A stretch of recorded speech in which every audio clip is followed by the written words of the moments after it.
regarding the Trans-Pacific agreement, trade agreement, don't you think America is limiting its own influence in the dynamic Asian region by skipping that agreement? So the question is, it's an agreement that, of course, is with 11 countries. It's not all of Asia. It doesn't even include China, so it's hardly a pan-Pacific agreement. The United States will have bilateral agreements with many or most of those countries, and they will be more advantageous to America than a lowest common denominator multilateral agreement that has in the past harmed American economy, shipped our jobs overseas, and I think that we'll just have a different framework for doing business in the future. Thanks a lot. My question is for you around the two of the financial things that you mentioned. One was the idea of a financial transaction tax, and the other one was your interpretation of how the situation in Greece around its sovereign debt has arisen. To me, as somebody who used to be involved in the finance industry, both betray a gap between the understanding that would be in the financial industry of those things and some of the political ideas not confined to yourself that are very popular. How do you think we could overcome that gap? Because I think what you're suggesting is very well-meaning, but it doesn't ring true with what I know from the finance industry. How do you think we could encourage politicians like yourselves to engage with the business world around some of these ideas? Thank you. Arne. Well, that's why I quoted the former foreign minister from the UK. He said 0.1%, I will not cripple our market. And this is something, of course, also the bank institutions have to face. That also the politicians don't want anything else than what they have. They want to have the maximum benefit from what they do on the financial market. Yeah. Now, it's also possible to get other examples. Chile, for instance, is an example where they have these transaction taxes, and they have them pretty high, and just to what do you call belohnen, if companies stay in the country with their money, they get more benefits regarding the transaction tax. So to rather not use the transaction tax as a punishment, but as a benefit. And I think we should take more responsibility here, because the transaction market is something like a new colonization of developing countries. Thank you. Next question.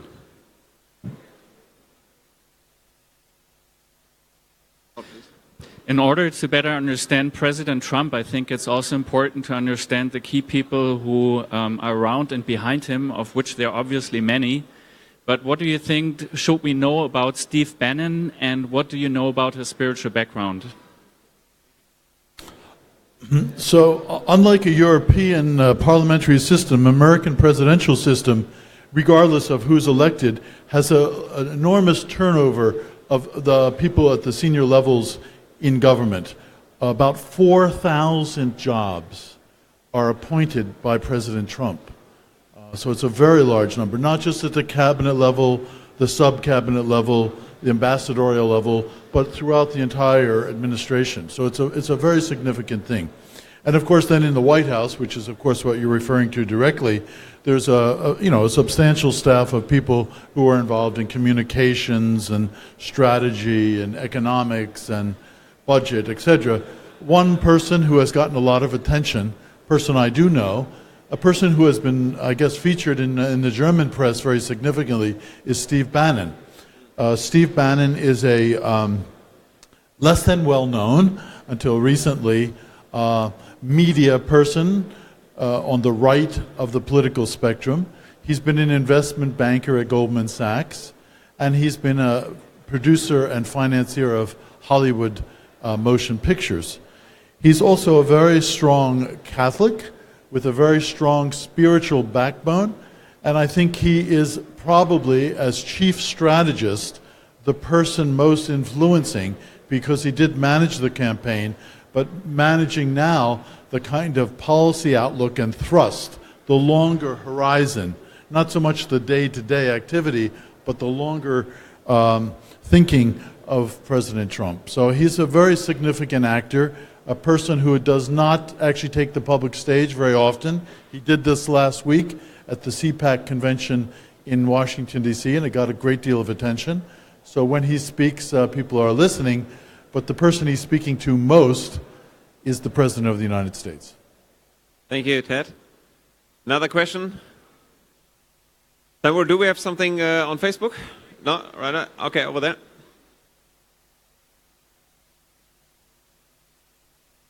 Short, please. Yeah. So we're here at a Christian Congress, and with the change of Trump in the United States, how do you see that this is going to help the cooperation of Christians in Europe, Christians in North America, in the world? How do you see Trump contributing to that, facilitating that in the world? Well, we have a disestablishment of church and state in the United States, so I don't believe it's the auspice of any government to actually impose a religious perspective on either any citizen or on any community or certainly on any country. So I would argue that the First Amendment, which of course is about the nature of freedom of religion, or we say sometimes the first freedom of conscience, is something that needs to be respected, and certainly this government, and frankly most American governments, have held as the highest principle. That's not to say then that in civil society, you know what I'm talking about, the third sector, non-government, non-business, the civil society, there won't be an increased conversation amongst Christian people, amongst other religious people, with people both in the United States and outside the United States about how to fulfill their mission. I mean, very similar to the kind of thing you're doing here, the kinds of things we do at the National Prayer Breakfast, the kinds of things we do in different religious settings. So I would say that that's a very strong pillar in American history. It will remain so, and I would say it's very likely, as a result of the evangelical commitment to President Trump, it will actually be encouraged in the next short period of time. Thanks a lot. We have a next short question. Yes. You said it's a counter campaign against the elite. It was the campaign of Donald Trump. It was against the elite. And maybe that's, and you said it's similar like in the Brexit and maybe in France next year or something like that. Maybe it's not only an economic question, so that the losers, the economic losers, vote for these people. Maybe it's the person who don't want that the government interferes in their personal life.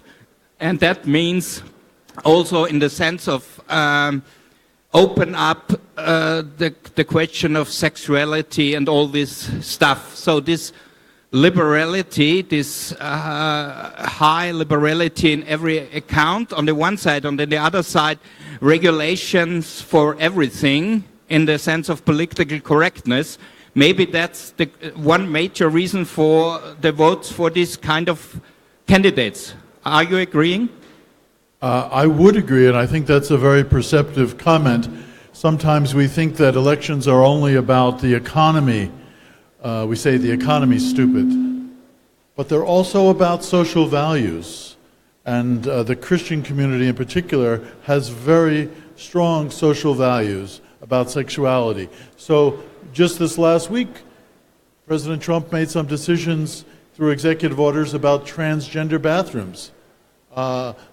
You know, maybe a minor topic, but it also sends a signal that conservative and Christian values will be respected again, and that the religious traditions are important not just Christian ones, but I would say other traditions as well, because America is a country of multi-faith traditions. So I think you'll see that in terms of social policy. One of the most important things that has happened and will happen now is the Supreme Court in the United States. I would not underestimate this in answer to this question. President Trump has selected the first person now to take the vacancy on the Supreme Court. He's a very strong, strict constructionist of the original Constitution and a very strong social conservative. I think that this will make a big difference for about 30 years as that history, of course, of the court goes on long after any presidency. A person on the Supreme Court serves for their entire life. So it's also the case that there are 2 or 3 other openings that could become possible during the Trump administration on the Supreme Court. I would say, what a blessing if we get to choose 2, 3 members of the Supreme Court who have those strong social values. Thanks a lot. Last question for now. Thank you. Yes, hi, I'm an American citizen, and I'm very excited about the political development in the United States.